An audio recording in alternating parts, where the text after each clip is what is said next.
Assalamualaikum warahmatullahi wabarakatuh.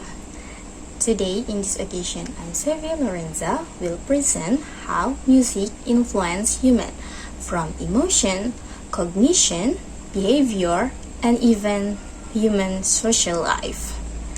Okay, let's listen a short moment of music I play.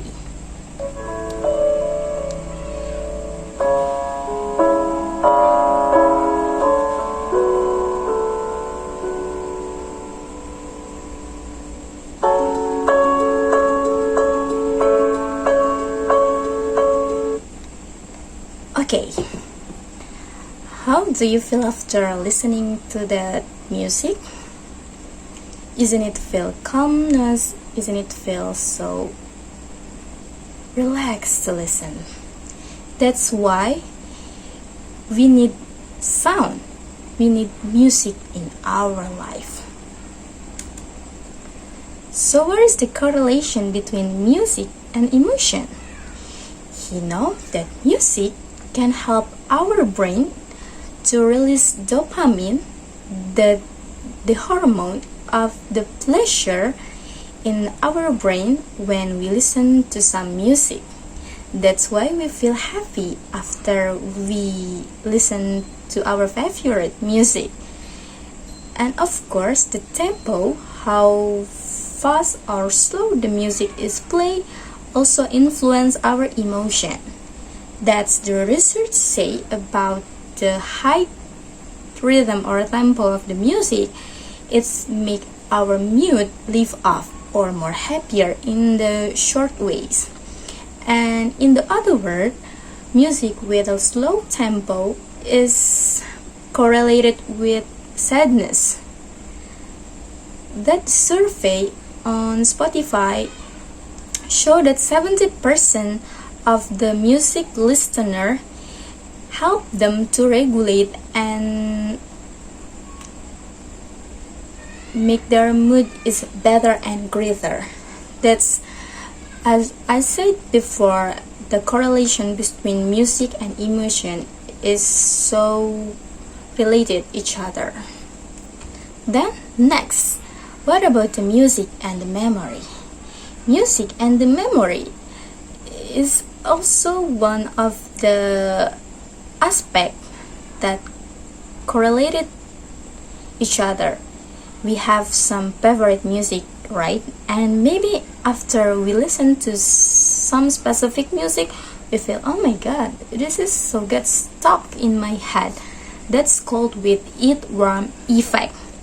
That some music is being stuck in our mind and we want to replay it again and again.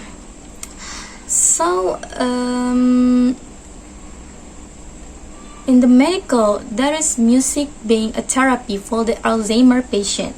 You know what is the data show that Alzheimer patient can precisely remember their favorite song. Even they can forget anything else, but with their favorite music songs, they can remember it. Isn't it wow, wonderful that music and memory is correlation each other too. And then in the 2019 study found that 80% of dementia patients recall lyrics. That's, I say before, they can remember their favorite music. They can not lose their memory because the rhythm, the repetition of their favorite music is something that in under our consciousness is remembered well. Okay, then let's talk about music and the cognition. We know in the America or maybe Europe, they use classical music. You know, classical music is the music without lyrics. That's help a special reasoning greater. This called with Mozart effect. That's why the instrumental and the lyrical music is being greater option for instrumental, because song with lyric is being distracting student from learning. And the 2023 meta-analysis have found that instrumental music improve focus by 12%. Isn't it a good reason? When we need something to accompany us when we study, we better choose the instrumental music itself because it's improved our focus 12% better. Then if we may feel so quiet when we want to study and we want something distract but not that distracting, that instrumental music is the best choice and option. Then what about the music and behavior? We may realize that in the retail environment and the restaurant or anywhere public space is play music too. You know why? Because in the retail environment, tempo affect shopping speed. The retail environment usually play high speed of tempo of music to make the customer movement is speed too. You know that the music is that without we conscious, without we realize it's affect our behavior too.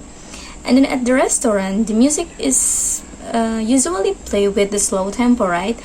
When we can enjoy our meal, because the background music influence dining pace. And in 2021, consumers study that slow music increased dwell time by 38%. Of course, I think music with a slow tempo is more greater and easy to listen. I know this music is about personal taste, but the study have shown that by slow music tempo is increased well by 38%. Then, what about the social and cultural impact of music itself? Music is a group identity and subculture marker. We can say that some people is a punk fans, some people is a fans of hip hop, some people is a K-popers, and etc. That's about the group identity and a subcultural marker. Then, what about the concert and festival as a community builders? Of course, we realized that other people attended to music concert, because they want to share experience about to enjoy the excitement at the concert together with the others. And then UNESCO found that in the 2024 live music even foster social cohesion. That's why the reason why some people really enjoy and visit again and again at the live music concert. Okay, so we already know that music is a practical application with the marketing environment, jingle and brand soundscape is being accessible, that music is being practiced and can use in any possible ways. We may know that some jingles of some product or some brand, they're stuck in our head. And then music is a therapeutic use for depression, anxiety, and pain management. It's a good tools too when we feel anxiety and we want to boost our mood.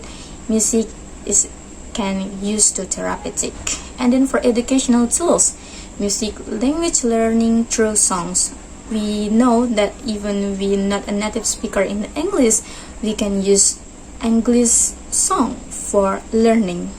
While we can enjoy the song, we can also learn about the English culture, about the English grammar, and etc. about English in fun way. So we can say that music is a universal force that shape our emotion, memories, thinking, behavior, and social bonds. Thank you for your attention. I think as music lovers, I do agree, and I realize that music is effect and influence my mood, my cognition, my emotion, my behavior, and even my social life. Thank you. I think that's enough from me and the way I want to present about this. I'm so sorry if there's so many mistakes and not too well in the grammar or something else. Thank you. Assalamualaikum warahmatullahi wabarakatuh.